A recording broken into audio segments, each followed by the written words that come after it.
Il me dit, vous, quel Tu est? recommences. C'est-à-dire, je rentre. Oui. Je sors. Tu- Écoutez, je sors et je re-rentre. J'arrive pas à partager avec vous. Je sais pas à quoi c'est dû. Donc, je rentre, tu as raté une autre. je rentre et je ressors. D'accord? Je sors et je re-rentre. Voilà.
Bon, excusez-moi.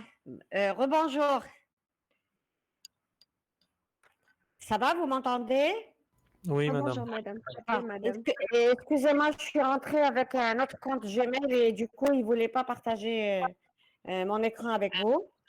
Alors, donc vous êtes, donc je suis votre enseignante de compilation. Donc c'est Madame Boukala.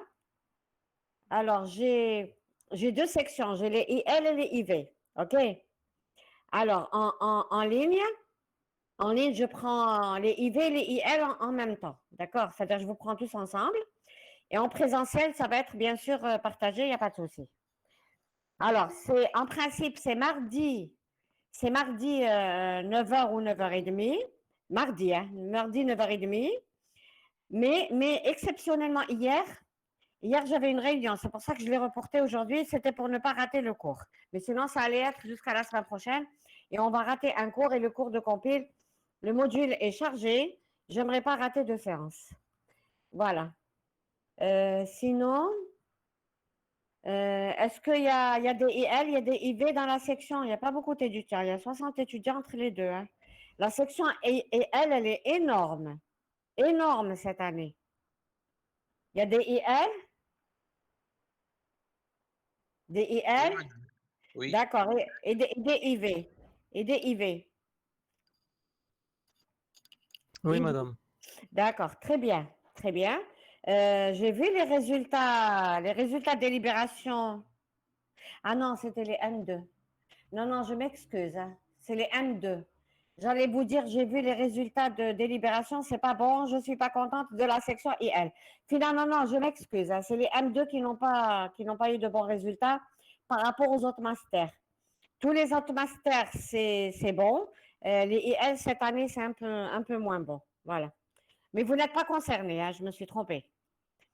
Alors, donc je partage le cours avec vous. En fait, c'est un cours de compilation. Est-ce que les étudiants qu'on a, que ce soit en IL ou en IV, est-ce que ce sont des étudiants qui viennent, qui sont venus de la licence académique ou enfin informatique ou alors la licence ISIL? ISIL ou informatique? Oui ou non? OK. Il y a pas de réseau, il n'y a pas de GTR. Les GTR ne peuvent pas suivre le cours, hein. Voilà. OK, très bien. Parfait. Donc, je partage le cours avec vous. Donc, c'est une introduction. Vous avez tous fait, le compile 1. Vous l'avez tous fait. Et, et là, c'est la suite du module. Donc, on va commencer par donner une petite introduction pour remettre à niveau tous les étudiants, même niveau. Ensuite, on démarrera le cours. Voilà. Alors, euh, alors le cours, je regarde le cours qui vous a été envoyé. Voilà. Alors, je le partage avec vous. Je l'ai appelé chapitre 0. En fait, c'est chapitre 1, donc je vais faire un renommage après. On est en compilation. Nous sommes en train de faire un très beau livre, un livre de compilation qui regroupe tous les compile 1 et compile 2. Le compile 1 est presque fini. On est juste en attente de relecture. Le compile 2, Mazal Chouïa. Voilà, donc bientôt vous aurez un cours de compile livre, hein. Alors, on entend tous parler de compilation dans la vie, c'est-à-dire je ne parle pas de l'informatique, mais dans la vie courante. Compiler, ça veut dire compiler pour nous dans la vie courante, quand on dit qu'on veut compiler, ça veut dire qu'on veut rassembler des choses et les maîtriser, c'est-à-dire les voir plus clair, c'est ça. C'est ça d'habitude compile, dans la vie courante, hein, pas en informatique. Oui? Alors, parlez-moi. Allô? Vous êtes avec moi? Oui, madame. Voilà, parce que comme la connexion risque de partir, donc il faut montrer que vous êtes là de temps en temps, hein. Je suis très communicative avec les étudiants, hein. Je fais un cours en interaction, hein. C'est-à-dire je pose des questions, vous posez des questions, vous répondez aux questions, je réponds aux questions, vous me dites ce qui ne va pas, etc. Voilà, c'est-à-dire je vous mets à l'aise et quand vous sortez du cours, en principe, le cours doit être en tête. Voilà. Alors, donc dans la vie courante, compiler, c'est rassembler et puis essayer de maîtriser ce qu'on a. C'est ça, non? Dans la vie courante, hein. Oui. Voilà. Maintenant, compiler en informatique, est-ce que vous avez une idée? Bien sûr, vous avez fait compile 1. Est-ce que quelqu'un peut me dire qu'est-ce que ça veut dire compiler en informatique? Qu'est-ce que ça veut dire éventuellement? Alors, hein? Qu'est-ce que ça veut dire? Généralement, Alors, c'est pour faire une sorte de traduction d'un langage vers un autre. voilà, c'est en traduit. Parce que, en fait, sans compilation, l'informatique ne peut pas exister. D'accord? Parce que font les informaticiens? Les informaticiens sont des gens qui conçoivent et programment et développent des applications. Des applications. Donc, développer une application, d'abord la concevoir. La concevoir, il faut une méthode. Une méthode. Cette méthode, il faut l'automatiser. On ne peut pas se permettre de développer une méthode qui n'est pas automatisable. Sinon, ça devient plus de l'informatique, de l'automatisme. Donc, on a une idée, on la met, c'est-à-dire on la concrétise comment? En écrivant un algorithme, un programme. Mais quand on écrit un programme, ce programme, il faut qu'il nous donne des résultats. Pour qu'il donne des résultats, il faut qu'il soit compréhensible. Compréhensible par la machine. Et comment il va être compréhensible? C'est quand on installe encore un programme qui va traduire, comme vous dites, c'est une sorte de traduction, donc de traduction d'un langage vers un autre langage. Un autre langage. Donc, s'il n'y a pas de compile, il n'y a pas de système et on n'a pas besoin de réseau.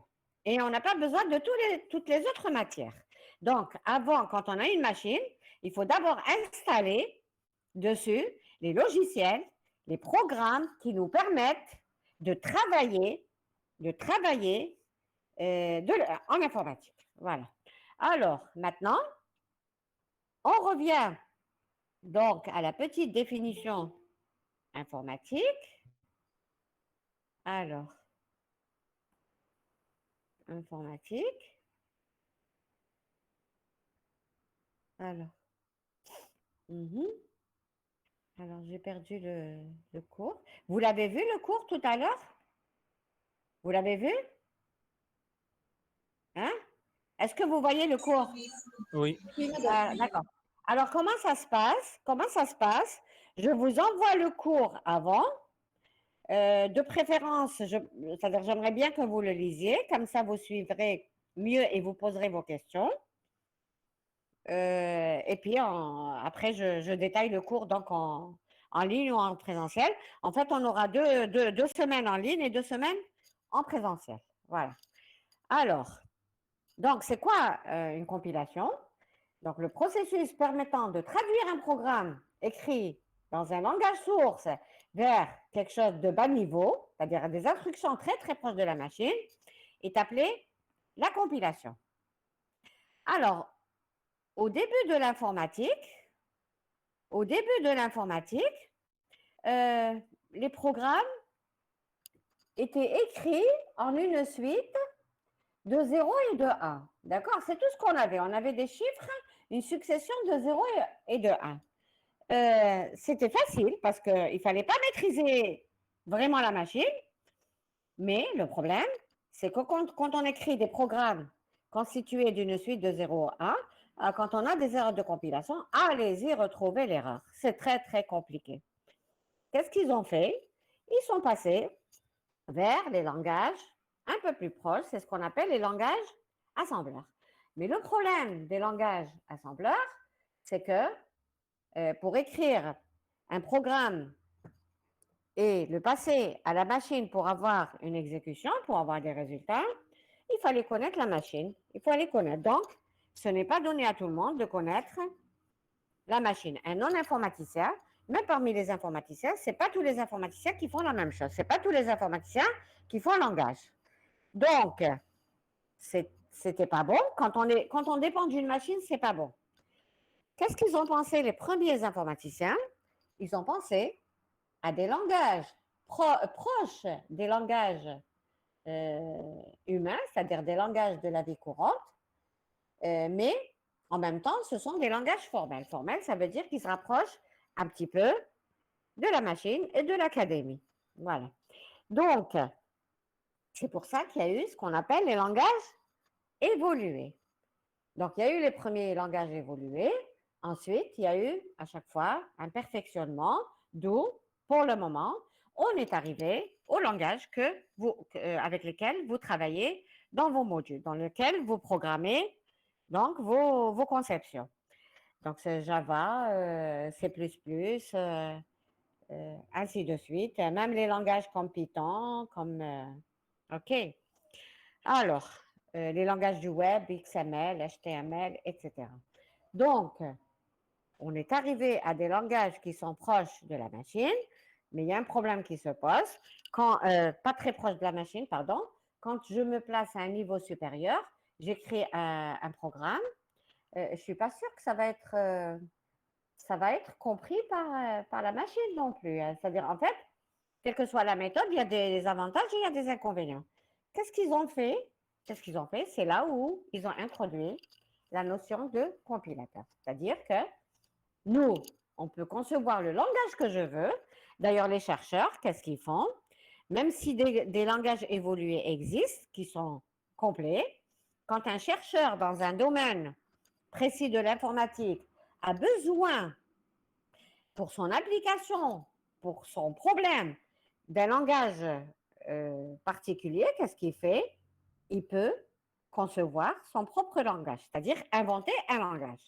Mais quand on invente un langage, il faut avoir le compilateur derrière, il faut avoir le logiciel qui permet de comprendre ce que vous écrivez. Donc, le but de notre module, c'est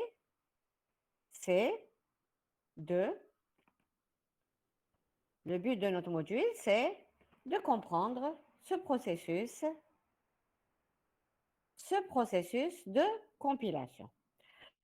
Alors, ce processus de compilation, quand vous avez un programme, vous êtes en M1, donc vous êtes bien avancé en informatique.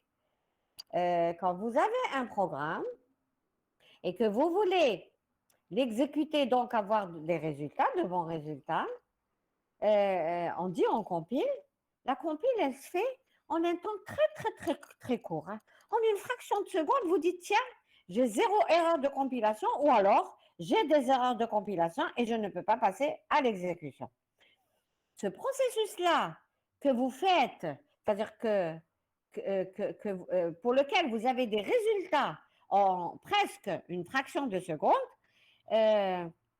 nous, en pratique, le cours, il est bien long. Pourquoi? Parce que un compilateur, une compilation, c'est un ensemble d'étapes. Et chaque étape fait quelque chose. Chaque étape démarre quelque chose et prépare quelque chose, prépare des résultats pour l'étape prochaine. Il y a plusieurs étapes, mais je vous ai dit, sur le plan pratique, vous compilez, ça ne prend pas de temps. Mais quand on fait le cours, ça prend 2 semestres. Donc, le but de notre cours, c'est de faire une suite du module que vous avez fait en L3. En L3, vous avez fait 3 étapes. En Master 1, on fait les 3 autres étapes. Alors, quand on a commencé le Master IL, même les autres masters, les autres masters, ils sont nouveaux. IV, Big Data, etc. Ce sont des masters nouveaux. Mais les masters avec lesquels l'informatique a démarré sont les masters ingénierie des logiciels IL. D'ailleurs, je vous fais savoir que le recrutement à travers le monde est très important dans ce master. Et s'il y a de bons étudiants, on peut leur proposer des sujets en co-encadrement avec l'étranger, mais il faut qu'il soit vraiment bon. Et donc, ça marche très bien le développement de logiciels. Et puis, les IV aussi. Et donc, alors, on a démarré avec Compile 1, on clôture avec Compile 2, mais entre-temps, il y avait un Compile 3. C'est quoi le Compile 3? C'était un module qu'on avait prévu en M2. En M2, les premières promos l'ont fait, mais après, on ne pouvait pas. Il y avait trop de modules, on n'avait pas assez d'enseignants. Donc, on a arrêté le module, mais possible dans le cadre de la refonte de l'amélioration de nos programmes, on pourrait le réintroduire. C'est un module qui parle compilation des langages objets. En fait, il y a une partie, il y a un cœur commun. Hein. Il y a beaucoup de choses communes avec les langages courants par rapport aux langages objets. Donc, c'est ce qu'on appelle la compilation avancée. Mais il y a une partie qui diffère et c'est celle-là qu'on présentait en M2. Voilà, donc un compilateur, comme je disais, est une chaîne de traitement qu'on appelle les phases de la compilation. C'est ce qui vous paraît très simple quand vous compilez, mais quand on fait le module prend plusieurs étapes. Et chaque étape de la compilation constitue un chapitre de notre module. D'accord? C'est-à-dire toute étape correspond à un chapitre du module. Donc, c'est une chaîne de traitement au travers desquelles passe le programme sous des représentations diverses. Qu'est-ce que ça veut dire? Ça veut dire que je passe d'une étape à une autre en essayant de simplifier le programme source, le programme qu'on voulait compiler, on le simplifie au maximum et essayer de se rapprocher le plus possible de la machine pour pouvoir avoir une exécution et donc des résultats. Donc, chaque phase reçoit de la précédente une représentation du programme et émet vers la suivante une autre représentation. C'est ce que je suis en train de dire, qui soit le plus proche possible du programme cible. Alors, de plus, toutes les phases consultent et mettent à jour une table appelée la table des symboles où s'accumulent les données concernant les objets du programme. Alors, quand on démarre la compile d'un programme, on a ce qu'on appelle un dictionnaire, une table des symboles. C'est quoi cette table des symboles? Au début de la compile, elle est vide. Ensuite, quand vous commencez à compiler votre programme, cette table, elle se remplit au fur et à mesure.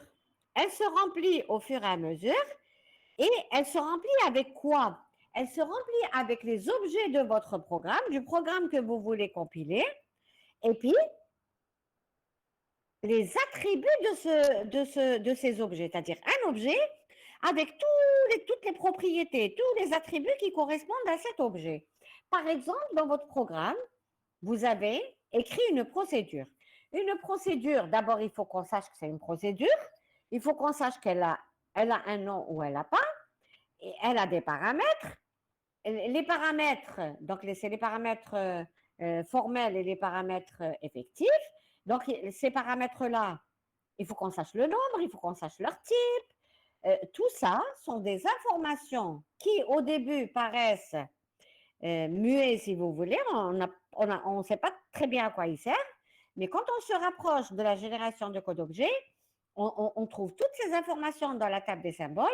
Et chaque objet, il y a une correspondance. C'est un objet procédure. Mais cette procédure, elle a un nom. Donc, on va retrouver le nom de la procédure. On va retrouver les paramètres de la procédure, leur type, etc. Vous avez un tableau. Un tableau à plusieurs dimensions. Un tableau, il a un nom. D'abord, il faut dire que c'est un tableau. Donc, cet objet, c'est un tableau. Et c'est un tableau qui a combien de dimensions? Chaque dimension, elle a une borne inférieure et une borne supérieure. Tout ça. Et quels sont les types des éléments de ce tableau? Et quelle est la taille à réserver à ce tableau? C'est ça le but de notre module en S2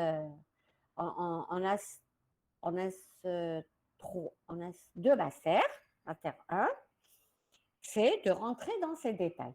En fait, le module compile, il a comme prérequis, il a d'abord algorithmique. C'est des algorithmes qu'on écrit. Il a comme prérequis logique, mathématique. Il y a de la logique. Il y a du système. Vous allez voir, on va beaucoup parler gestion, mémoire. Architecture, parce qu'on va se rapprocher de la machine, on a besoin des instructions assembleurs. Donc, c'est architecture. Et puis, il y a un grand prérequis, c'est la théorie des langages. Théorie des langages, en fait, compilation, c'est une implémentation de la théorie des langages. Comme son nom l'indique, on conçoit un langage, mais pour implémenter ce langage, c'est Compile qui le fait, c'est le compilateur. Donc, voilà l'ensemble des modules qui entourent le module compilation. Alors, donc, je vous ai dit, la table des symboles, elle deviendra comme un dictionnaire. Au moment où vous terminez votre compilation, cette table, elle est tellement pleine, elle est tellement riche d'informations que quand vous pointez, vous cherchez un objet dans cette table, vous trouvez toutes les informations nécessaires concernant cet objet. C'est pour ça qu'on l'appelle un dictionnaire ou une table des symboles. Voilà. Alors là, on donne les différentes étapes d'un compilateur. Est-ce que vous me suivez? Vous êtes là? Est-ce que Oui, vous madame. êtes là? Très Oui. bien. Oui, parfait. Qu'est-ce que je voulais dire? Est-ce que vous me suivez aussi? Est-ce que ma méthode de vous donner le cours a l'air d'aller? C'est-à-dire, est-ce que vous suivez ce que je dis et vous êtes à l'aise? Oui, très Est-ce bien. que ça va? Très bien. Donc, si vous avez des problèmes, vous m'arrêtez. Hein? D'accord? Vous m'arrêtez à n'importe quel moment. Il n'y a pas de questions bêtes. Alors, le schéma, donc ce schéma, il donne les différentes phases d'un compilateur. Alors, un compilateur est un traducteur. Voilà. Alors, vous avez un programme source. En fait, en tant qu'informaticien, vous pouvez vous passer des langages que vous utilisez pour programmer dans les matières, dans les modules, et vous pouvez inventer votre langage. Vous allez voir si vous faites plus tard beaucoup de développement, ou alors pour les étudiants qui font IV, s'ils doivent développer des applications et que le langage courant ne les intéresse pas parce qu'il manque de certaines choses, qu'est-ce que vous faites? Eh bien, vous pouvez concevoir votre propre langage. Et bien sûr, concevoir un langage, c'est quelque chose, c'est théorie des langages.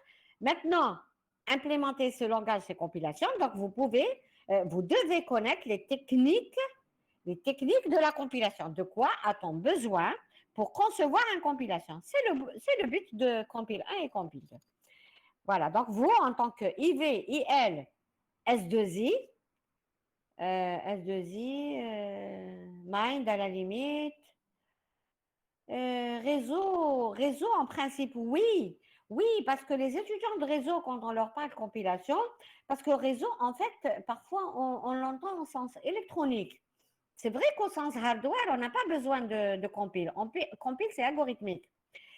Mais pour un informaticien, il doit savoir ce que c'est une compilation. Alors, donc, vous avez analyse lexicale. Alors, donc, l'analyse lexicale qui vous donne des entités lexicales. Ces entités lexicales, une fois que c'est correct, elles sont reconnues par la première étape qui est l'analyse lexicale.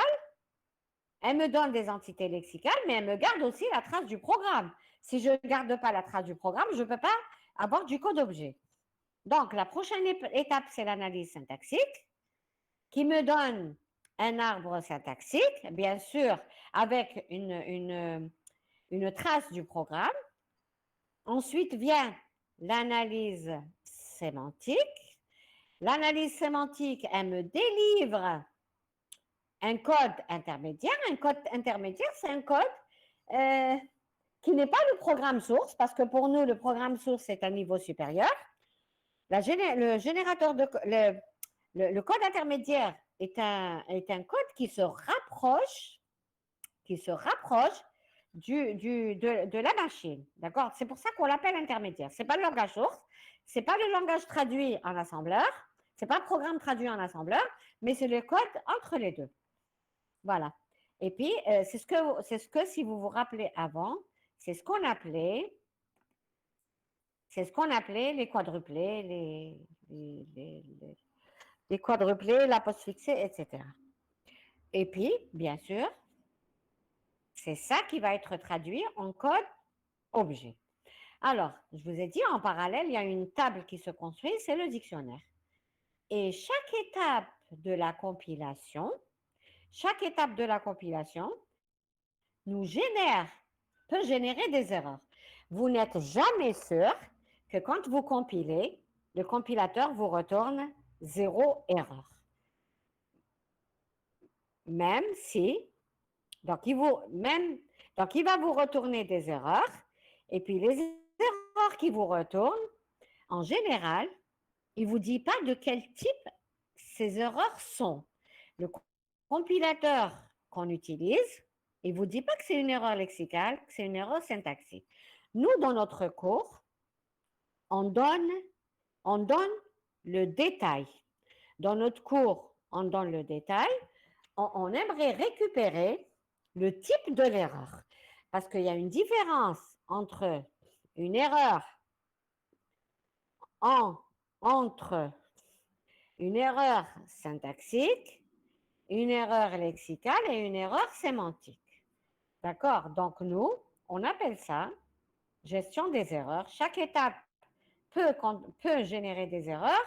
Et puis, il y a des compilateurs qui signalent une erreur et ils sortent. Ils ne font pas la suite. Il y a des compilateurs qui essaient de corriger, de minimiser les erreurs. Ils essaient de corriger un petit peu les erreurs. Ils essaient de vous aider à les corriger. D'accord?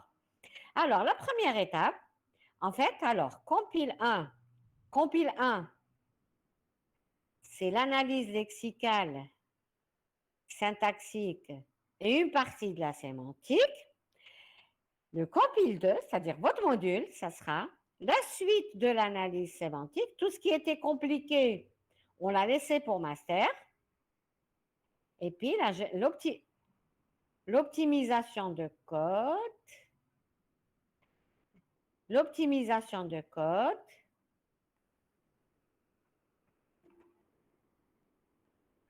Oui, il est bloqué. Alors, l'optimisation de code, ensuite vient la génération de code objet. Donc, voilà compile 2. C'est 3 à 4 chapitres. 3 à 4 chapitres, mais un chapitre ne correspond pas forcément à un cours. Hein. OK. Alors, qu'est-ce qu'elle fait l'analyse? Un bref aperçu sur les premières phases de la compilation. Est-ce que ça vous dit quelque chose? Est-ce que vous vous rappelez du module? Est-ce que ça va? C'est pas très loin, hein, c'est l'année passée. Est-ce que ça va? Est-ce que vous vous rappelez un petit peu? Pas vraiment, maman. Pas vraiment, hein. Aïe, aïe, aïe. Ah, il faudrait refaire un petit rappel. Regardez vos cours de l'année passée, hein, parce que là, je vais être rapide. Hein. Alors, l'analyse lexicale, qu'est-ce qu'elle fait? Qu'est-ce qu'elle fait? Elle décortique le texte, le programme que vous avez écrit. Elle essaie de le scanner. Donc, on appelle l'analyse lexicale, on l'appelle scanner. Pourquoi? Parce que elle essaie d'identifier les mots du langage. Vous avez un bébé. Un bébé, quand il commence à parler, il ne vous dit pas des phrases. Il ne dit pas des phrases. Il dit des mots. Même si les mots ne veulent rien dire. Un mot est un ensemble, est une succession de caractères. On dit qu'un mot en informatique, en analyse lexicale, en compilation est correct quand il est constitué de caractères corrects. C'est-à-dire pour peu que les caractères soient du langage, pour qu'on puisse dire que le mot est est correct. Même s'il y a des caractères c'est-à-dire même si le mot ne veut rien dire. L'essentiel, c'est que les caractères soient corrects. On dira que le mot est correct. Donc, l'analyse lexicale, elle permet de délimiter les mots qui sont constitués de caractères corrects. Ça, c'est du THL. D'accord? C'est les automates de THL. Les automates, les grammaires d'expression régulière à droite ou à gauche. Maintenant, l'analyse. Alors, donc voilà, qu'est-ce qu'elle fait l'analyse lexicale?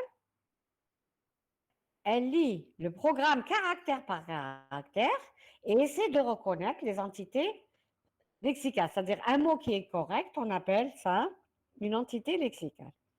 Cette phase se base donc, comme je disais, sur les grammaires d'expression régulière et les automates à état fini. Bien sûr, en informatique, tout parle d'automate, d'accord? Tout parle de grammaire et d'automate. Même si dans certains modules, on ne vous le dit pas explicitement, mais c'est implicite. Derrière tous les modules d'informatique, il y a la notion de pile, oui, il y a la notion de grammaire, il y a la notion d'automate, il y a la notion d'arbre syntaxique, d'accord? Même si on ne vous le dit pas clairement. Alors, cette phase, donc, peut échouer, doit être capable de signaler des erreurs qu'on appelle les erreurs lexicales. Alors, exemple. Donc, je vais écrire. Est-ce que c'est bon jusqu'à maintenant? Vous me suivez? Vous me suivez?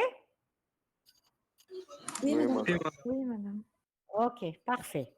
Alors, je donne un exemple. Je dis,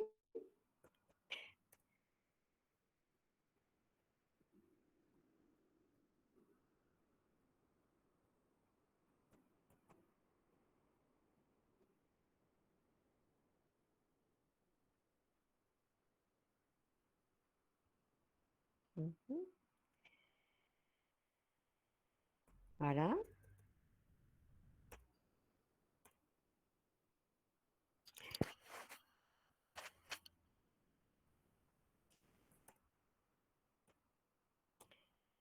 Alors, en fait, là, si j'avais un tableau, je n'ai pas de tableau, je ne suis pas en présentiel. Bon, je ne vais pas aller dans les caractères. Attendez, je vais voir. Bon, allez. Alors, je voulais écrire while. While, je me suis trompée. J'ai écrit WHI, j'ai mis dollar. Pardon. J'ai mis dollar. Ensuite, supposons que le caractère dollar,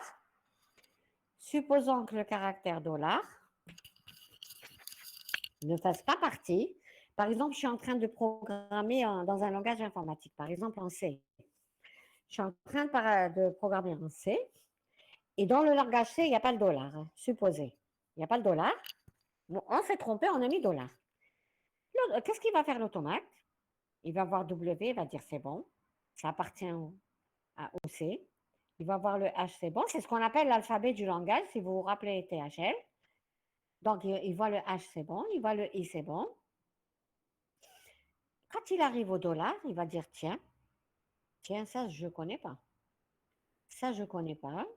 Il va dire il n'appartient pas à ce langage. Donc, il va vous dire que tout ce mot est erroné. Tout le mot est erroné. D'accord? Quand un caractère n'est pas bon, c'est tout le mot qui n'est pas bon. On s'en fout du sens. Hein? On s'en fout du sens. Hein? L'essentiel, c'est que les caractères soient corrects. Ce n'est pas le cas. Maintenant, là, je voulais écrire quelque chose en arabe. Mais mon clavier n'est pas arabe. Hein? Il n'a pas de caractère arabe. Là, je voulais mettre, par exemple, Elif. D'accord? Elif. A supérieur à Elif. Elif n'est sûrement pas du langage C. Donc, il va analyser, il va dire que A, c'est bon. C'est bon. While, il va dire que c'est faux. Il avance, il va trouver A. Il va dire que A, c'est bon. Ça a l'air d'être un identificateur. Donc, A, il classe. Hein.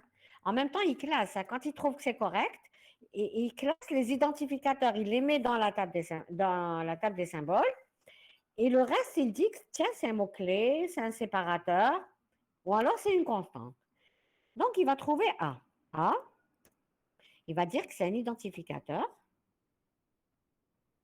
Il va dire que c'est un identificateur, c'est bon, il passe. Le supérieur, il va dire que c'est un séparateur, c'est bon. C'est bon. Là, je voulais mettre Elif. Elif, il va aller regarder son automate. Il va se mettre sur l'état initial. Il va se mettre sur l'état initial de l'automate.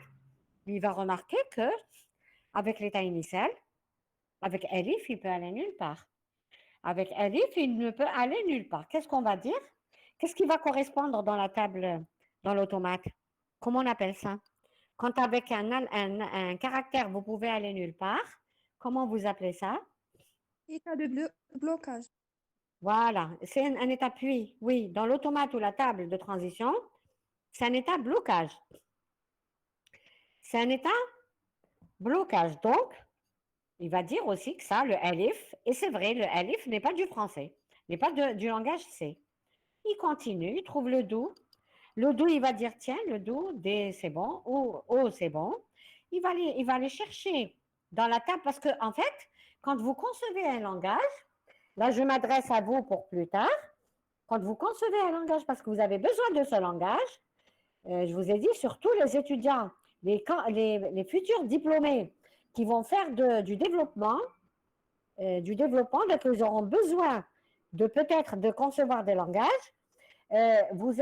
Quand vous concevez un langage, vous devez définir dès le début quels sont les mots-clés de votre langage, quels sont les séparateurs ou caractères spéciaux de votre langage, et puis tout le reste, c'est des identificateurs et des constantes. Les constantes, bien sûr, vous ne pouvez pas écrire n'importe quelle constante. Une constante, ça doit être des chiffres. Des chiffres. Donc, tout ça constitue, si vous voulez, des hypothèses pour la conception d'un langage. Donc, puisque vous avez une table qu'on appelle la table des mots réservés. La table des mots réservés, le while a l'air d'être un mot réservé. Mais quand l'automate, quand le compilateur va l'analyser, il va se dire, non, le while, bon, ça avait l'air d'être un mot réservé, mais finalement, non, il y a un $. Donc, c'est une erreur. Donc, ça peut être ni un identificateur, ni un mot réservé.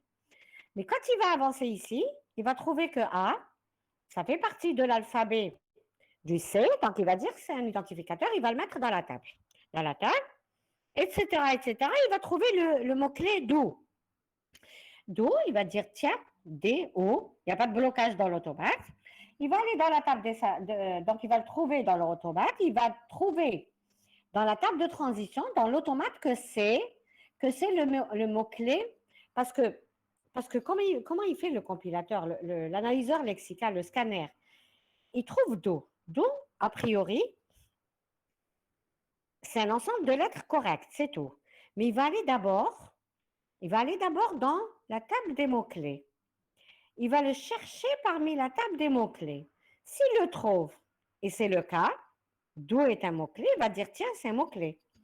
Mais s'il ne le trouve pas, il va dire que c'est un identificateur, et c'est bon, hein, jusqu'au niveau lexical, c'est très bon. Hein. Il n'y a pas de problème. Hein. Je vais prendre un autre exemple. Hein, do. Voilà. Donc, il va continuer. Il va trouver if. If, il va dire que c'est un mot-clé, c'est très bien, parce qu'il va le trouver dans la table des mots-clés. Le then est un mot-clé, il va le trouver, il va le reconnaître, c'est bon. On dit que l'analyseur lexical, il délivre des entités lexicales. Bien sûr, il garde la trace du programme pour l'analyse syntaxique. Mais, donc, qu'est-ce qu'on a fait? On a scanné, on a fractionné notre programme. Je suppose que c'est un programme. On l'a fractionné, on a classifié les entités. Les entités qui ne sont pas correctes, on a dit que ce n'est pas correct. Mais les autres, c'est bon. C'est bon. Et il garde la trace du programme. C'est quoi garder une trace du programme? Il va dire que j'avais un mot qui était faux. Le mot qui était faux, je l'ignore. J'ai rencontré A. A, j'ai dit que c'est un IDF. Et c'est le premier IDF que j'ai rencontré, par exemple. IDF 1. C'est un code. J'ai donné le code IDF 1. Mais dans la table, je l'ai mis, c'est-à-dire quand j'ai commencé à remplir la table des symboles, donc le dictionnaire, j'ai mis l'identificateur A. Je l'ai mis parce que je ne l'ai pas trouvé dans la table des identificateurs. Ça veut dire qu'il ne faut pas mettre l'identificateur 2 fois. Il faut commencer d'abord par faire une recherche. Si je le retrouve, c'est très bien, mais si je ne le trouve pas, il faut l'insérer. Donc, quand je l'ai inséré, j'ai trouvé que c'était il n'y était pas et je l'insère, c'est le premier. Très bien. Je trouve un séparateur. Je vais dans la table des séparateurs. Je trouve qu'il a un code. Un code. Donc, je mets que c'est un séparateur. Ça, c'est nous qui mettons que c'est un séparateur. C'est nous qui concevons le compilateur qui mettons que c'est un séparateur. Mais comme je l'ai trouvé, j'ai trouvé par exemple que c'était le 40e. C'était le 40e dans la table des caractères spéciaux. La table des caractères spéciaux, elle contient tout. Elle contient le plus, elle contient le moins, elle contient le supérieur, elle contient l'inférieur. Tous les caractères de votre langage. Vous pouvez mettre tous les caractères que vous voulez. Tout ça, tous. Ça. La table, elle est complète. Ensuite, bon, le elif, c'est faux, il ne mettra rien. Il trouve d'où. D'où, il va dire que c'est un mot réservé. Morez, c'est un mot réservé, c'est un code. Hein. Vous pouvez coder comme vous voulez. Hein. Vous codez quand vous voulez. C'est un mot réservé. Et par exemple, c'est le 12e. Dans la table des mots clés, vous l'avez trouvé comme étant le 12e. Vous le mettez. Ensuite, vous allez trouver le mot res if. Par exemple, c'est le premier. Par exemple. Ensuite, je trouve le then. C'est le mot res 6. C'est bon. Donc, qu'est-ce que j'ai fait? J'ai obtenu une série d'objets, que j'ai classifiés. Celui-là, c'est un identificateur, donc il est dans la table des IDF. Celui-là est un séparateur, je l'ai trouvé dans la table des séparateurs parce que je vous ai dit que les séparateurs et les mots-clés, ils font partie du langage. C'est-à-dire, c'est une donnée du langage. Vous ne pouvez pas concevoir un langage si vous n'avez pas les mots.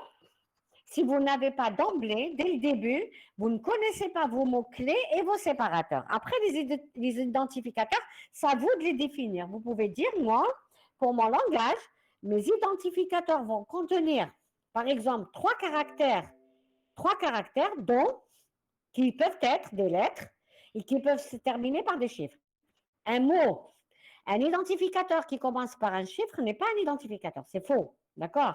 Donc, vous définissez vous-même les objets que vous manipulez dans votre programme. Est-ce que vous me suivez? Est-ce que c'est bon? Est-ce que c'est bon? Oui, madame. Oui. Très bien. Parfait. Alors, je continue. Donc, il a classifié. Quand il a classifié chaque objet dans sa table, c'est bon, il nous sort une trace du programme. La trace de notre programme, c'est celle-là. Elle est là, la trace. C'est tout ça qui est notre trace. Tout ça, c'est la trace du programme. Mais le problème, c'est que on a perdu des choses. Qu'est-ce qu'on a perdu? On a perdu des choses. Qu'est-ce qu'on a perdu? Qu'est-ce qu'on a perdu? Qu'est-ce qu'on a perdu? Dans la trace, qu'est-ce qu'on a perdu? C'est Les facile. espaces. Ça, c'est sûr, oui. L'analyse lexicale, oui, l'analyse lexicale, son rôle, c'est puisqu'elle fractionne, elle enlève les espaces et les commentaires. Elle enlève les commentaires et les espaces. Rappelez-vous, dans les modules, quand vous programmez, on vous a toujours dit que les commentaires, qu'est-ce qu'on vous a dit pour les commentaires? Qu'est-ce qu'on vous a dit? Qu'est-ce qu'on vous a dit dans les commentaires? On les ignore. Très bien. Et comment vous arriverez à les détecter, ces commentaires? Comment vous pouvez les ignorer? Comment vous pourrez dire qu'ils ne font pas partie de votre programmation? Comment?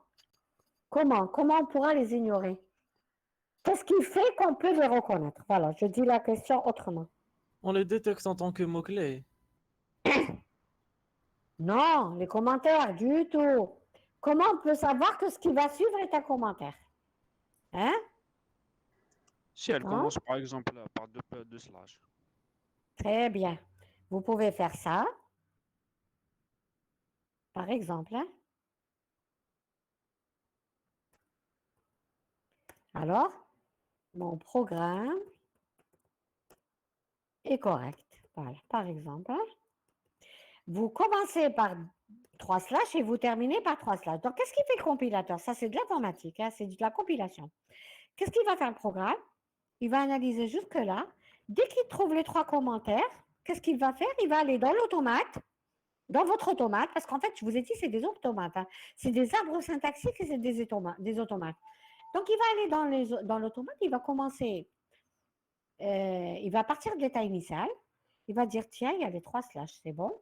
Donc, ça a l'air d'être un commentaire. Ensuite, il va continuer, il ignore. Hein. Continuer. Après, quand il va trouver, imagine qu'il ne trouve pas ça. Il ne trouve pas les 3 commentaires, il ne les trouvera pas. Ah ben, il ne dira pas que c'est un commentaire. Il va faire partie de votre programme. C'est-à-dire, ce que vous écrivez là va faire partie de votre programme. Et qui c'est qui peut me donner la suite? Donc, ça fait partie de votre programme. Quel est le problème qui va se poser? Le problème qui va se poser? Hein? Quel est le problème qui va se poser? Hein? Quel est le problème qui va se poser quand il va prendre tout ça comme étant quelque chose de votre programme? Pour lui, vous avez oublié ça. Vous avez oublié les slash de la fin. Qu'est-ce qu'il va vous dire? Qu'est-ce qui va se passer en fait? Tout le reste du code. Voilà, il va très bien. Enfin, tout le reste du code, non, mais il va vous dire que tout, c'est faux. Tout ça est faux, d'accord? C'est-à-dire, il va aller à la suite. Ça dépend du compilateur que vous construisez, d'accord? Si vous construisez un compilateur qui s'arrête au bout d'une erreur, il va sortir, il va ignorer tout le code.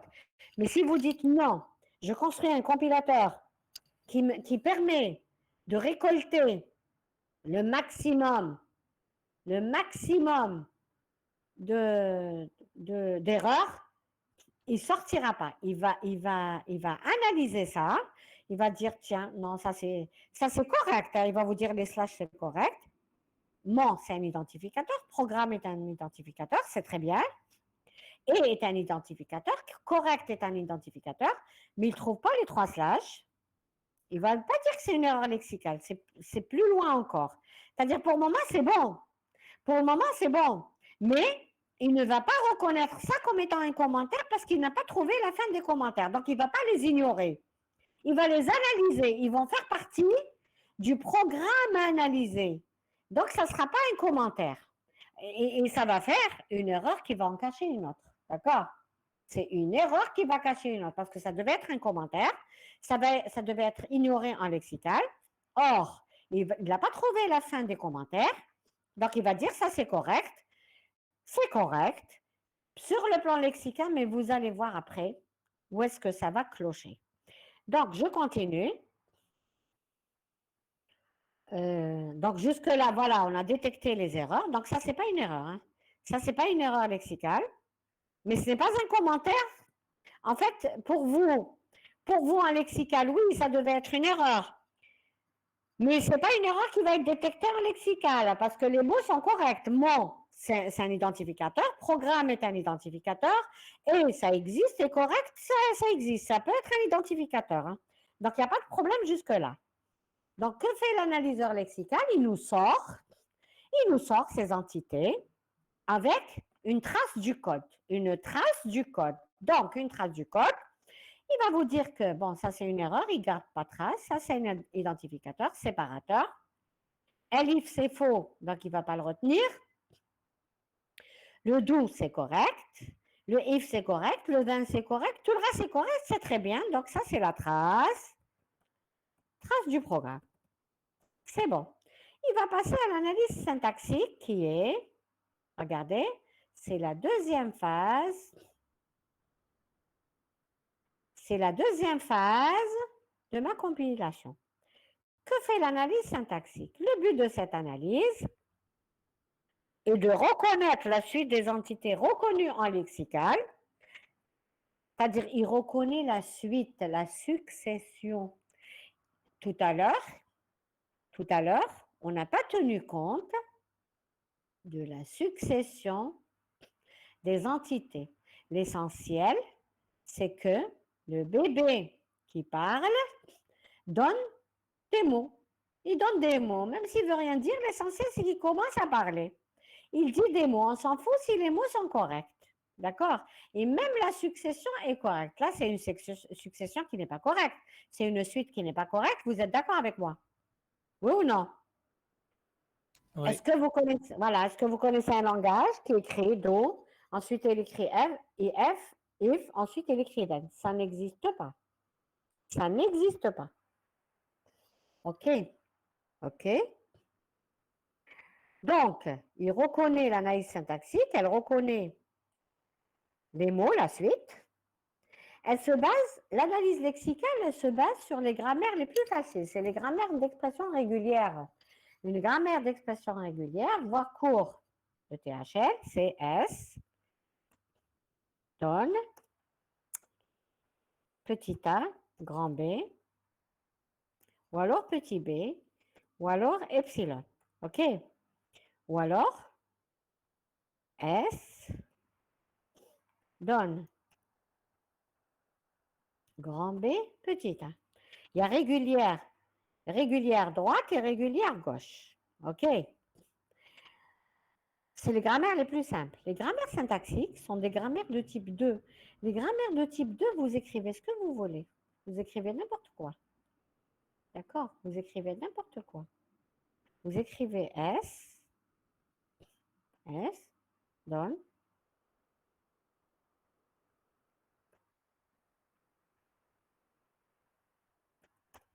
le mot-clé programme, suivi, non, suivi du non programme, suivi non programme, etc., etc., etc. Ça, c'est une grammaire. C'est la grammaire dans laquelle vous suivez la syntaxe. La syntaxe, elle respecte la syntaxe du langage, mais elle n'est pas aussi limitée que celle-là. C'est ce qu'on appelle les grammaires de type 2, ou alors, pour faire facile, c'est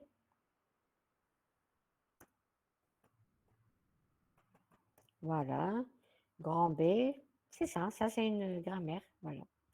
Une grammaire, etc., etc., etc. Alors, le résultat de cette phase est un arbre syntaxique, c'est important. Même si vous ne le voyez pas, vous ne voyez pas quand vous faites de l'algorithmique, quand vous faites tous les modules qui utilisent la notion de pile, vous ne voyez pas l'arbre. C'est un arbre qui est programmé.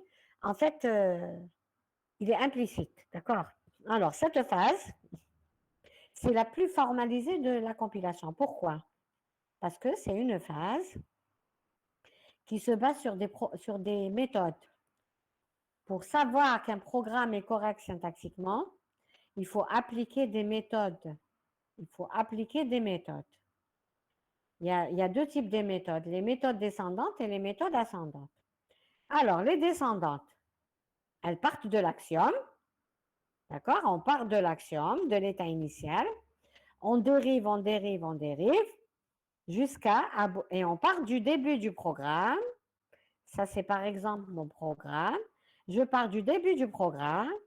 Je pars de l'axiome ou de l'état initial de l'automate. Je trace un arbre syntaxique, bien sûr en regardant, en se basant sur des méthodes. Et vous connaissez les méthodes, c'est du compile 1. Donc, j'applique une méthode. La méthode, elle n'est pas fausse.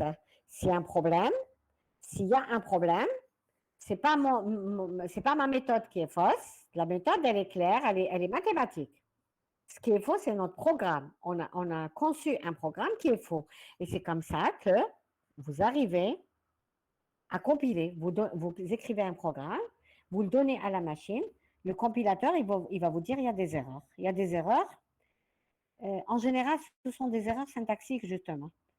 Il vous dit, par exemple, il vous écrit quelque chose, il vous met un point d'exclamation sous l'instruction. Et ça veut dire au niveau du point d'exclamation, ça veut dire qu'il y a une erreur. Il y a une erreur syntaxique.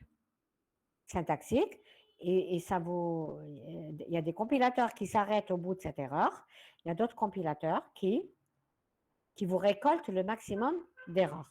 Donc ça, c'est les méthodes descendantes. Les méthodes ascendantes, c'est exactement pareil. Ils font la même chose, sauf que au lieu de partir de l'axiome ou de l'état initial de descendre, elles prennent le programme, elles font une série de réductions. Au lieu de dérivation, on réduit. On construit l'arbre syntaxique dans l'autre sens. On part de la racine et on remonte. On remonte jusqu'à la racine, jusqu'au nœud, jusqu'au premier nœud, le nœud du début. On remonte, bien sûr. C'est encore des méthodes. Hein. C'est encore des méthodes. Par exemple, regardez, j'ai écrit ça. Sur le plan, imaginez que j'avais ça, while, tout le monde est là? Tout le monde est là? Oui. Oui. D'accord. OK. If, etc. J'ai écrit ça. Le while n'est pas faux. C'est-à-dire, j'ai changé l'exemple. Hein. While n'est pas faux. A, c'est bon. Supérieur est bon. Le do est bon. Le if est bon. Le then est bon. C'est très bon. Tout ce que je viens d'écrire est bon. Mais, donc, il va me donner les entités lexicales. Il va me les donner.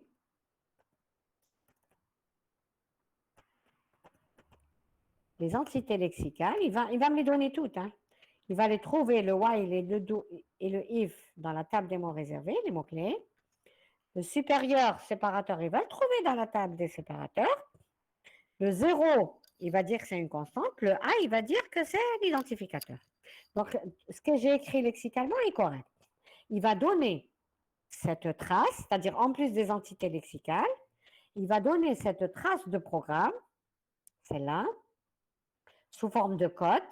Le code, c'est ce que j'ai écrit ici. Voilà.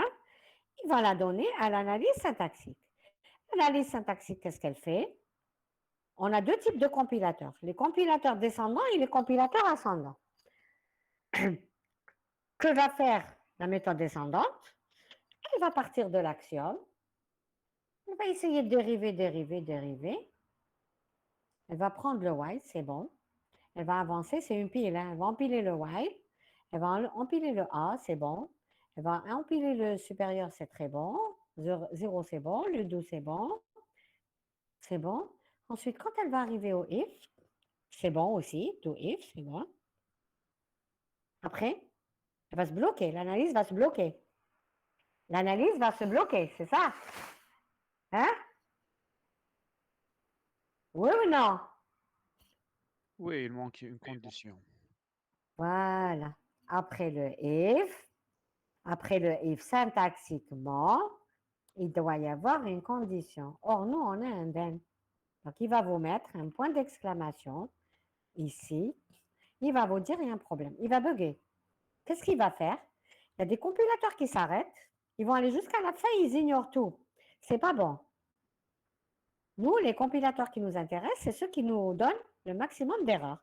Donc, il va aller jusqu'au prochain point-virgule. Il va chercher le point-virgule. Vous pouvez faire autre chose. Hein. Vous pouvez programmer des compilateurs comme vous voulez. Hein. Il va aller jusqu'au prochain point-virgule, par exemple. Il va ignorer tout ça. Il va passer à la prochaine ligne du programme. Donc, ça, c'est l'analyse syntaxique. C'est l'analyse syntaxique qui va détecter est-ce que la succession est correcte ou pas, mais pas n'importe comment. L'analyse syntaxique, elle se base sur une grammaire syntaxique. Qui dit grammaire syntaxique dit arbre syntaxique et puis une méthode. Je prends un autre exemple. Un autre exemple. Ça va, vous suivez? Vous suivez? Oui, madame, madame. on vous suit. Très bien. Je vais mettre le chat. J'aime bien cet exemple, hein. Le chat, souris, mange, là. J'écris ça.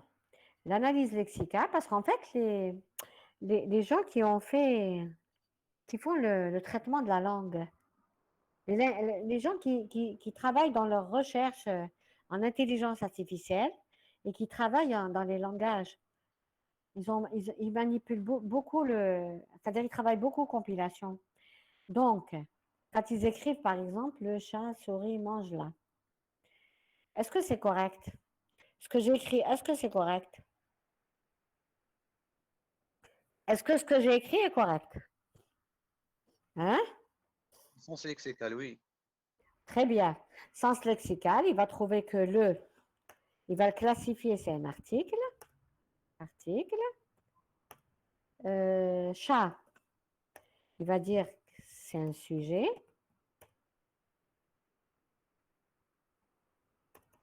Souris, il va dire aussi que c'est un sujet ou un objet. C'est un sujet ou objet. Alors, mange, il va dire que c'est un verbe. C'est très bien. Là, il va dire que c'est un article. C'est bon. C'est bon. Mais, donc lexical, c'est très bon. Il va me garder sa trace. Mais quand il va arriver à la syntaxique, il me faut d'abord une grammaire. Il me faut une grammaire syntaxique. C'est ce que vous faisiez en arabe quand vous étiez petit en français. C'est la grammaire. C'est la grammaire. Et en arabe, on faisait ça à travers l'arabe. Vous vous rappelez? Arabe. Oui ou non? Oui. Mais quand vous étiez petit, vous ne saviez pas qu'il y a de la compilation derrière. Quand on veut informatiser, il me faut un compilateur de ce langage, sinon je ne pourrais jamais exécuter, jamais. Donc, qu'est-ce qu'on disait? On disait l'arabe, ou en français, c'est sujet, verbe, complément. Pourquoi? Quand il va analyser le, c'est bon, chat, c'est bon, mais quand il va arriver à souris, il va dire après un nom ou un sujet, vient un verbe. C'est faux. Là, il va vous dire qu'il y a une erreur. Pourquoi? Parce que ça ne suit pas la grammaire de la langue française. Et ça ne suit pas la grammaire d'un langage, du langage arabe. Que dit le langage arabe? Il dit fa'il, comment on dit en arabe? Fa'il ou maf'oul, comment on dit? Le verbe, j'ai oublié. Comment on dit si vous vous rappelez? Voilà. الفعل والمفعول مفعول به, etc. Voilà, il va pas trouver. Pourquoi? Parce que dans le compilateur que vous avez construit pour la langue arabe, ça n'existe pas. Il n'y a pas de sujet qui se suivent. D'accord? Ni dans la langue française, hein, ni dans la langue amazigh d'ailleurs. OK? Ni dans la langue amazigh. Comment vous dites en amazigh? Comment vous dites? Sujet et verbe en amazigh. Comment vous dites? Comment vous dites? Personne ne le sait. اسم أمياك. Comment? Le verbe, c'est Comment? أمياك. Le verbe, Oh c'est là là. أمياك. Oh là là, c'est compliqué. Ensuite, ça c'est le verbe. Amyay. Et le sujet? Le sujet. Hein? J'ai oublié. Ah voilà. Donc sujet, verbe, complément. Si ça ne respecte pas, le compilateur du langage concerné va vous dire que c'est pas bon, que votre programme est faux. Donc maintenant, le chat sourit mange, c'est faux. C'est correct lexicalement, c'est pas correct syntaxiquement. Par contre, si j'écris ça, le souris mange la chat. Le souris mange la chat. Est-ce que c'est correct? Hein? Est-ce que c'est correct? Oui. Oui, c'est correct. Lexicalement, c'est correct. Syntaxiquement, c'est correct. Vous allez voir quand est-ce qu'on va détecter encore l'erreur. Alors, dans les méthodes descendantes, donc je pars de l'axiome, je dérive, je trouve les méthodes déterministes. Il y a plusieurs méthodes. Ce sont des méthodes, on dit qu'elles sont déterministes. En informatique, c'est important le déterminisme. Je pars sur un chemin, il doit être sur ce chemin. On ne va pas dire peut-être qu'on s'est trompé, on revient en arrière. Ça n'existe pas. En fait, si, ça existe, mais ça ne nous intéresse pas. Pourquoi ça ne nous intéresse pas, ce type de méthode? Pourquoi les méthodes qui nous font faire un retour arrière ne sont pas bonnes? Pourquoi? Pourquoi? Hein? Pourquoi? Pourquoi les méthodes qui nous font un retour arrière ne sont pas bonnes? Why? C'est parce qu'on perd du temps. En informatique, les méthodes qui nous font perdre du temps ne sont pas bonnes, du temps et de l'espace. Donc, on préfère les méthodes déterministes. Parmi les méthodes déterministes, vous avez la méthode LL et vous avez la descente récursive et la méthode des automates que vous ne connaissez pas. Donc, ça a été fait en L3. Je passe. Avant de faire une analyse descendante déterministe, s'assurer que la grammaire n'est pas récursive et les propriétés LL1 vérifier, voir. Compile 1, révision. Voilà. Pourquoi? C'est pour ne pas perdre de temps. Quand une grammaire n'est pas LL, ou alors une grammaire est récursive, on tourne en rond, c'est pas bon. On perd beaucoup de temps, c'est pas bon. Les méthodes ascendantes, c'est les méthodes LR. LR, SLR et la LR. Elles consistent en quoi? Elles partent du programme avec la grammaire qu'il y a à côté. Au lieu de partir par l'axiome, elles partent par la fin. Par la fin, elles remontent par la fin de la grammaire, mais elles partent en réduisant. Elles partent du début du programme, du début du programme, du début de la grammaire, mais elles essaient de faire des réductions, pas des dérivations. Elles ne partent pas de l'axiome, elles dérivent. Elles partent du programme, elles essayent de reconnaître quelque chose de la grammaire. Donc, elles prennent la grammaire, plus le programme, elles essaient d'identifier pour remonter, de tracer l'arbre syntaxique. Si on arrive à partir du programme, on réduit, on remonte jusqu'à l'axiome et qu'il n'y a pas de bug, on dira que notre programme est correct, qu'il n'y a pas d'erreur de syntaxe. Sinon, comme dans le cas précédent, l'exemple, il y a des erreurs de syntaxe. Alors, les compilateurs les plus utilisés en pratique sont les compilateurs LALR. Pourquoi? Parce qu'ils sont moins gourmands en espace. D'accord? Ils prennent moins d'espace et moins de temps. Et ils sont de la même performance que LR. SLR ne nous intéresse pas trop. Pourquoi? Parce que peu de grammaires sont SLR. Si vous programmez, si vous allez écrire des programmes, vous allez voir que peu de programmes respectent le caractère, la propriété SLR. Par contre, le LALR, c'est mieux. Donc, les compilateurs qu'on utilise actuellement sont des compilateurs LALR. Et puis, ils nous retournent, bien sûr, des erreurs. Voilà. Ils peuvent retourner des erreurs quand il y a des erreurs dans le programme. Alors, génération de la forme intermédiaire. Cette phase, elle est optionnée dans les compilateurs. Elle permet de gagner du temps. La forme postfixée, les quadruplés, l'arbre abstrait, et il y en a d'autres, elles permettent de gagner du temps. Par exemple, vous avez A égale A plus B. Quand vous traduisez en postfixé, est-ce qu'il y a des étudiants hors USHB? Est-ce qu'il y a des étudiants hors USHB dans ce master, dans les deux masters? Hein? Est-ce qu'il y a des étudiants hors USHB? Répondez-moi, s'il vous plaît. Pour master EL. Oui, master IL, oui. Donc, est-ce que vous avez fait compile? D'où vous êtes venu? D'où vous êtes venu? De la fac centrale? Madame, Fac je sais centrale. pas. Je sais pas. Eh, ils d'accord. sont- Vous ne savez pas d'où ils sont venus? Parce que, oui, parce qu'il y a des étudiants, je crois que la fac centrale, en fait, ils n'ont pas d'enseignants. Ils n'ont pas d'enseignants de compile, donc je crois qu'ils ne font pas le module. Ils font pas, et c'est important pour les modules pour les étudiants d'IEL, c'est très, très important qu'on pile. Paraît-il, les étudiants qui sont partis à l'étranger, en fait, chez paraît-il, c'est sûr, j'ai dû faire des cours à distance avec des étudiants qui avaient fait le L3, à pas besoin, hein. Et comme ils n'ont pas maîtrisé, ils avaient trouvé des difficultés quand ils sont partis à l'étranger. Ils m'ont demandé de leur reprendre le cours à distance. Et je l'ai fait, hein. Cours à distance. Alors, j'ai perdu le cours, hein.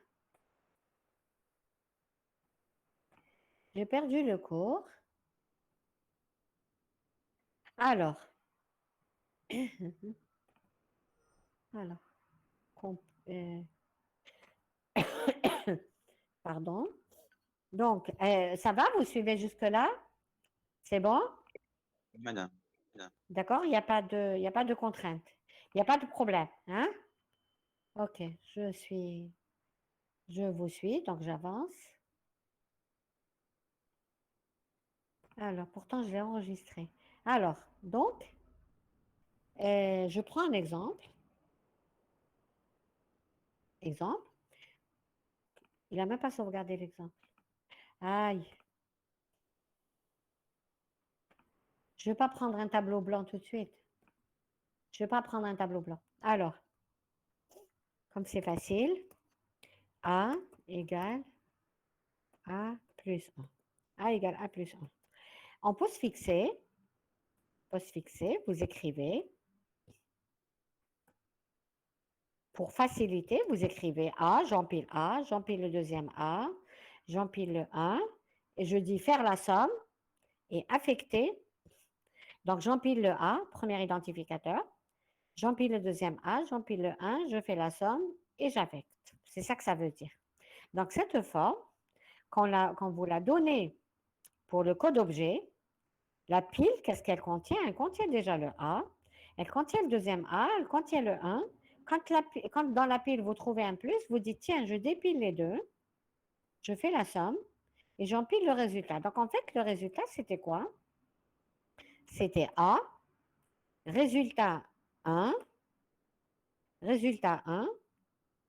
2 points égales, qui veut dire, quand le compilateur trouvera ça, il va dire mettre R1 dans A.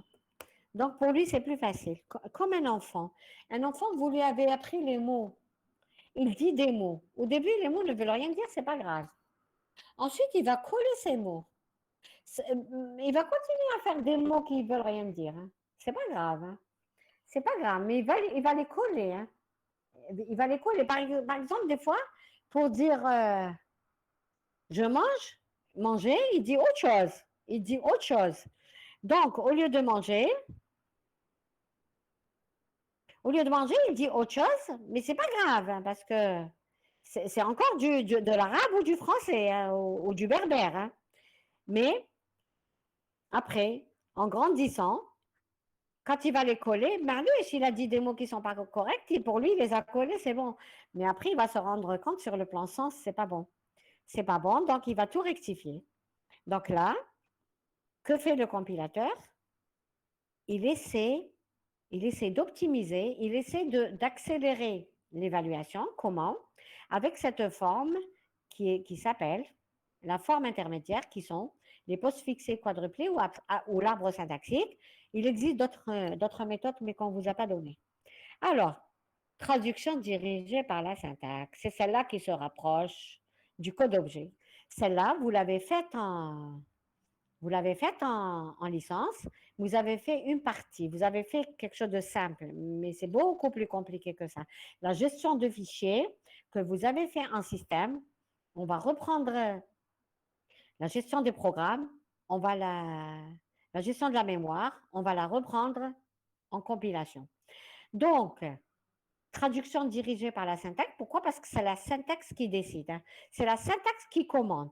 La syntaxe, elle commande, mais le sens est donné par l'analyse sémantique. Donc, l'analyse sémantique, qu'est-ce qu'elle fait? Elle est liée à la syntaxique, à la limite, on les sépare pas, mais cette étape se base sur une grammaire appelée grammaire sémantique, C'est-à-dire, c'est pas la même que ça la syntaxique. En fait, c'est la grammaire syntaxique, mais décorée, modifiée. Et aussi, l'analyse, elle peut être descendante ou ascendante. Alors, le cas descendant. Cas descendant, on part d'une grammaire, on part d'une règle pour dire que c'est l'analyse sémantique descendante.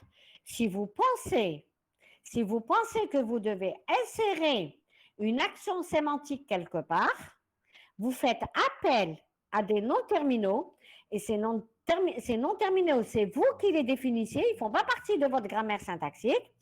Vous les introduisez et vous les faites dériver en epsilon, comme ça vous allez les reconnaître. Ce sont les procédures sémantiques, c'est la méthode. Hein. Donc, si vous avez dans une règle A donne alpha, bêta, et si vous pensez que, il y a quelque chose qui doit être introduit ici de sémantique, vous divisez la grammaire. Vous dites A donne B, A donne alpha, B, bêta, avec un B donnant epsilon. Par exemple, j'ai écrit A égale A plus 1. À quelles conditions, même si ça c'est correct, donc lexicalement il va me donner A, il va me donner 2 points égales, il va me dire c'est correct, le A est correct, le 2 points égales est correct, le deuxième A est correct, le plus est correct, 1 est correct, point virgule est correct. Syntaxiquement, c'est aussi correct, c'est une bonne affectation, elle est bien écrite, mais sur quel plan intervient la sémantique? Sur quel plan interviendrait la sémantique? Sur quel plan? Hein? Ici, dans mon exemple, ciblez l'exemple. Quand est-ce que je dirais que c'est correct ou c'est pas, que je pourrais faire cette opération ou je ne pourrais pas la faire? Quand est-ce? Par exemple, si A est constant, on ne peut pas le changer.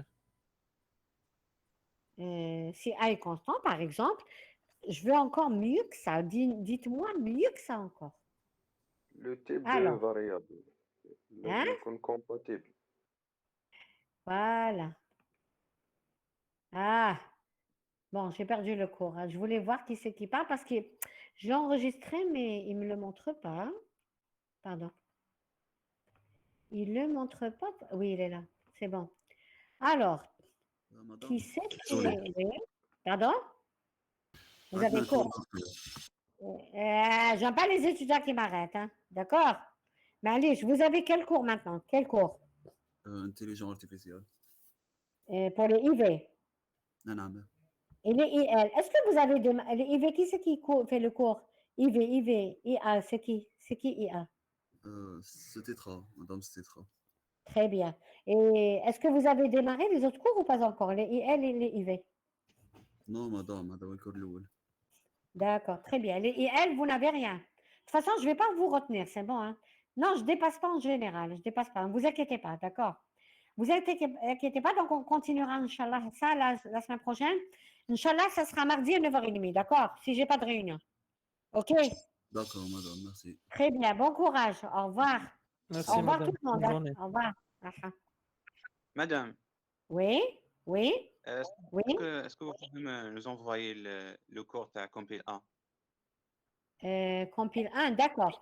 Voilà. Avec qui vous l'avez fait, Compile 1? Hein? Non, genre juste pour réviser. Pour le... Oui, mais vous êtes venu de quelle licence? Quelle licence? c'est ACAD. ACAD? Oui. Vous n'avez pas le cours l'année dernière. C'est Hein? le cours. Pardon? Si, il y avait le cours, mais je pense... Oui. Il n'y a pas de souci, je vais vous l'envoyer, il n'y a pas de souci. OK? Je vais vous envoyer. Et si j'ai le temps de revoir, parce que je vous ai dit, on est en train de faire un livre. Si j'ai le temps de regarder la partie du livre pour voir si elle est OK, on va peut-être vous envoyer carrément le début du livre. D'accord? OK.